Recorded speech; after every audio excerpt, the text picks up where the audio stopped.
વાપી સહિત સમગ્ર વલસાડ જિલ્લામાં પણ વિશ્વ પર્યાવરણ દિવસની ઉજવણી કરવામાં આવી હતી। વાપી મહાનગરપાલિકામાં રાજ્યના નાણામંત્રી કનુભાઈ દેસાઈ અને મનપાના કમિશનર યોગેશ ચૌધરીની હાજરીમાં વિશ્વ પર્યાવરણ દિવસની ઉજવણી નિમિત્તે વૃક્ષારોપણ પણ કરવામાં આવ્યું હતું। આ સાથે જ શહેરના યુવાનોને પર્યાવરણ પ્રત્યે જાગૃતિ આવે અને પ્લાસ્ટિક મુક્ત વાપી બને તે માટે માર્ગદર્શન અપાયું। મહત્વપૂર્ણ છે, વાપી ઔદ્યોગિક નગરી છે અને આથી પર્યાવરણ દિવસની ઉજવણીનું વિશેષ મહત્વ છે।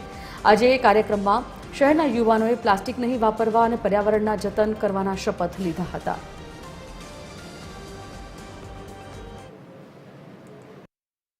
ચેન્જના અસહ્ય વેદનાથી પીડાઈ રહ્યું છે ત્યારે આપણા દેશના યશસ્વી વડાપ્રધાન માનનીય મોદીજીએ સૌ પ્રથમવાર ગુજરાતમાં ક્લાઇમેટ ચેન્જ ડિપાર્ટમેન્ટ શરૂ કર્યું। સાથે સાથે સોલાર પોલિસી બનાવી અને સમગ્ર વિશ્વને ઝીરો કાર્બન 2070 સુધીમાં કરવાનું આહવાન કર્યું અને એના ભાગરૂપે 2030માં આપણો દેશ 500 ગીગાવોટ રિન્યુએબલ એનર્જી એટલે કે પવન ઉર્જા, સોલાર ઉર્જા, હાઇડ્રો ઉર્જા સાથે સમગ્ર વિશ્વમાં સૌથી મોટો પગલું લઈને આગળ વધી રહ્યું છે।